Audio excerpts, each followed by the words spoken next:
Faqja Na ishte dikur kujton me nderim sot një ikon të teatrit dhe kinematografisë shqiptare, të madhin dhe të paharruarin, Sander Prosi. Sander Prosi lindi me 6 janar të vitit 1920 në Shkodër. Një lindje që ndodhi larg Tiranës, por që nuk do ta shkëpuste kurrë nga rrënjët e tij të vërteta. Nëna e tij, Aspasia, kishte shkuar për pak kohë pranë familjes së saj, dhe aty, në atë qytet verior, erdhi në jetë fëmia i fundit i familjes Prosi. Familja e Sandrit ishte një familje e vjetër tiranase, me origjinë vlehe, e njohur për ndershmëri, disiplinë dhe respekt për dijen. Kur Sandri lindi, familja banonte në një shtëpi të vjetër në rrugën e barrikadave, një zonë ku jeta zhvillohej me ritme të qeta dhe ku fjala kishte peshë. Jati, Jovan Prosi, ishte një njeri parimor. Ai besonte se arsimi ishte themeli i dinjitetit njerëzor dhe se kultura ishte mburoja më e fortë përballë vështirësive të jetës. Këtë bindje, ai u apërcolli fëmijëve që në moshë të vogël. Sandri u rrit në një mjedis ku librat, muzika dhe respekti për punën ishin pjesë e përditshmërisë. Që në fëmijëri, ai shfaqi një ndjeshmëri të veçantë, një qetësi që do ta shoqëronte gjatë gjithë jetës dhe që më vonë do të shndërrohej në forcë artistike. Familja Prosi ishte e madhe dhe e lidhur fort. Vëllai i madh Kleanthi u diplomua për stomatologji dhe hapi një klinikë private pranë pazarit të ri në Tiranë. Klinika u bë burimi kryesor i të ardhurave për gjithë familjen. Edhe vëllai tjetër, Aristidi, ndoqi të njëjtin profesion. Por fati i tij ishte tragjik. Ai u sëmur rënd dhe, ndonse u kurua në klinika të Zvicrës, u nda nga jeta në moshën vetëm 30 vjeçare. Kjo humbje rënd tronditi thellë familjen. Jo vetëm për dhimbjen shpirtërore, por edhe për pasojat ekonomike. Jeta u bë më e vështirë dhe përgjegjësitë u shtuan. Në këtë realitet u formua Sandri. Ai u rrit mes sakrificës, dhimbjes dhe heshtjes. Nuk ishte fëmijë i zhurmshëm. Ai vëzhgonte, dëgjonte dhe mësonte. Këto përvoja të hershme do ta bënin më të përmbajtur, më të thellë dhe më reflektues. Kjo botë e brendshme e formuar herët do të shndrohej më vonë në thellësi interpretative në skenë dhe në ekran. Ndryshe nga vëllezërit e tij, Sandri nuk u lidh kurrë pas profesionit të stomatologut. Që në bangat e shkollës fillore, ai shfaqi një prirje të veçantë për muzikën. Jati, Jovani, i cili merrte leksione violine nga mjestri i madh Ludovic Naraci, e inkurajoi këtë pasion. Muzika u bë streh dhe shprehje emocionale për Sandrin. Ai studioi violinë, fizharmonik dhe kitar.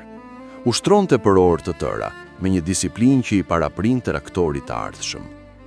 Në fund të viteve 30, Sandri fitoi çmimin e parë në një konkurs violinistik kombëtar të organizuar nga Ministria e Arsimit dhe Kulturës. Por muzika nuk ishte e vetmja dashuri. Paralelisht, ai u magjeps nga kinemaja botërore. Mblidhte revista, fotografia aktorësh dhe skena filmash italian. Pa e ditur, ai po ndërtonte një ndjeshmëri artistike që do t'i shërbente më vonë në interpretim. Në vitin 1938, Sander Prosi përfundoi gjimnazin e shtetit në Tiranë. Me këmbënguljen e familjes, ai fitoi bursë për të studiuar stomatologji në Vjenë. Në kryeqytetin austriak, Sandri studioi për 2 vite. Ishte një qytet kulture, muzike dhe arti, por profesioni që kishte zgjedhur nuk e përmbushte shpirtërisht. Pushtimi italian i Shqipërisë solli ndërprerjen e bursës. Sandri u detyrua të kthehej në atë dhe. Një kthim i dhimbshëm, por vendimtar.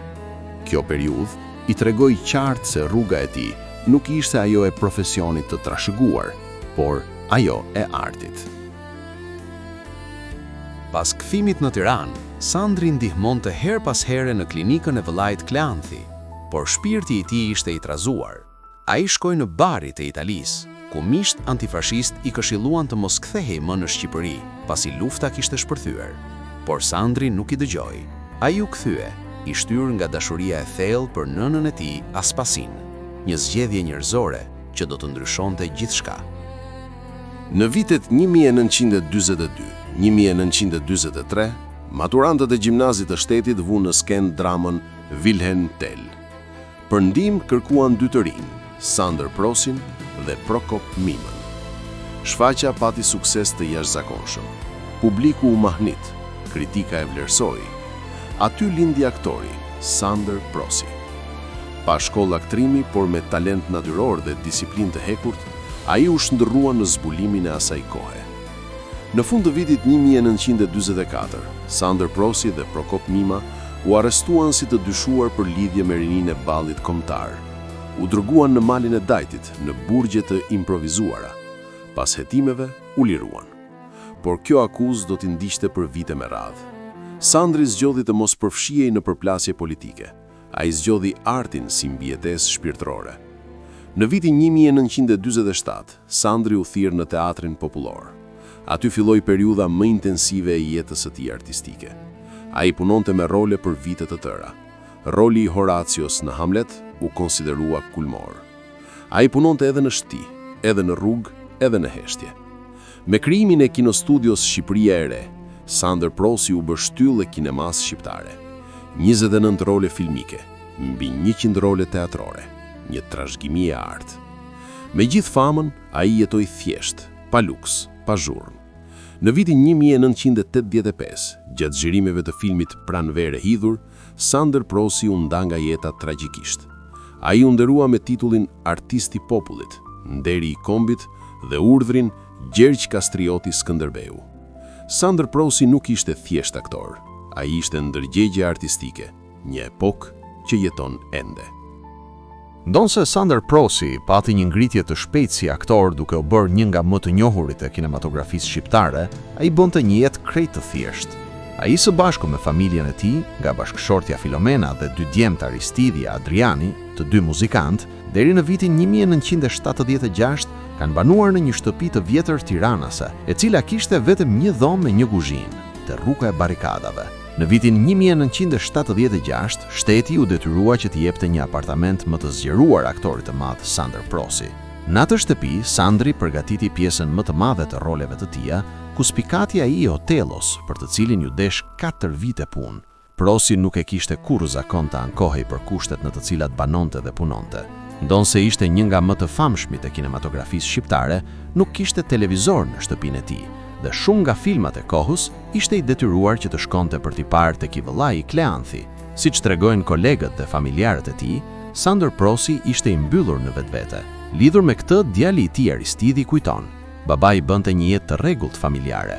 Ai nuk pinte alkol, ndonse frekuentonte zakonisht barin e Volgës dhe atë të katit i tretë në Pallatin e Kulturës, që ishin dhe 2 nga lokalet ku ai shkonte zakonisht me kolegët e tij artist. Nga miqt më të afërt kishte Prokop Mimën e Naim Frashërin dhe pinte rreth 7-8 kafe në ditë, të cilat i shoqëronte me 3 paketa cigaresh. Faqja e na ishte dikur, e kujton me nderim e respekt.